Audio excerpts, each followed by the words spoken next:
1043 dari kelas 4B, Prodi PGSD, mata kuliah Telaah Kurikulum, dosen pengampu Tio Gusti Satria MPD.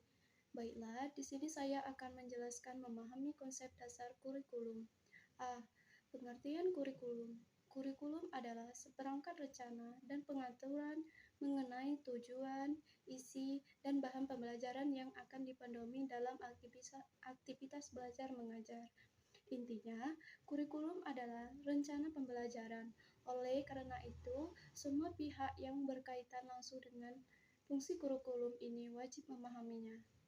Ada 3 kurikulum menurut para ahli. Yang pertama, Care JF 1968 adalah semua pembelajaran dirancang dan dilaksanakan secara individu ataupun berkelompok, baik di sekolah maupun di luar. Yang kedua, INEO 1966 adalah usaha menyalurkan yang dirancang khususnya oleh pihak sekolah guna membimbing murid untuk memperoleh hasil dari pembelajaran yang sudah ditentukan. Dan yang ketiga, menurut Neckley dan Evan adalah semua pengalaman yang telah dirancang oleh pihak sekolah.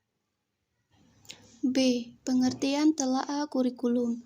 Telaah kurikulum adalah seperangkat rencana dan pengaturan mengenai tujuan, isi, dan bahan pembelajaran, serta cara yang digunakan sebagai pedoman penyelenggaraan kegiatan pembelajaran untuk mencapai tujuan pendidikan tertentu. Tujuan tertentu ini meliputi tujuan pendidikan nasional, serta kesesuaian dengan kekhasan, kondisi, dan potensi daerah, satuan pendidik, dan peserta didik. Oleh sebab itu, kurikulum disusun oleh satuan pendidikan untuk memungkinkan penyesuaian program pendidikan dengan kebutuhan dan potensi yang ada di daerah. C. Prinsip kurikulum. Kurikulum memiliki prinsip yang harus selalu diperhatikan, terutama saat pelaksanaannya.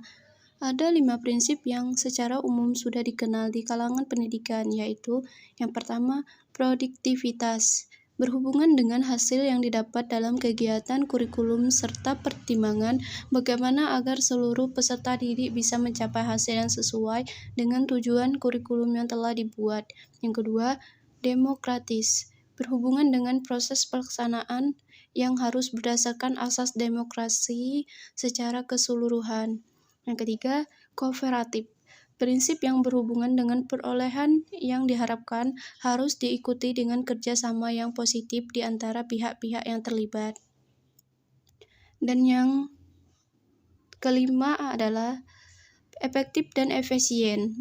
Melihat efektivitas dan efisiensi pada berbagai komponen yang ada di dalam manajemen kurikulum seperti biaya, waktu, dan tenaga kerja. Menengah visi, misi, dan tujuan yang sudah ditetapkan dalam manajemen kurikulum. D. Konsep dasar kurikulum. Konsep dasar dari kurikulum sebenarnya alat untuk mencapai tujuan pendidikan sekaligus digunakan sebagai pedoman untuk bisa melakukan proses pembelajaran mengajar dengan berbagai macam jenis dan tingkatan pendidikan. Adapun tujuan penyusunan kurikulum yang ada di bawah ini.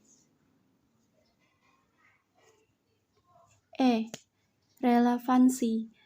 Relevansi mengandung arti bahwa sebuah kurikulum harus relevan dengan perkembangan ilmu pengetahuan dan teknologi atau IPTEK, sehingga para siswa mempelajari IPTEK yang benar-benar terbaru yang memungkinkan mereka memiliki wawasan dan pemikiran yang sejalan dengan perkembangan zaman. Seperti yang sudah dijelaskan sebelumnya, bahwa relevan adalah bersangkutan, kait-mengait secara langsung dengan masalah yang dihadapinya.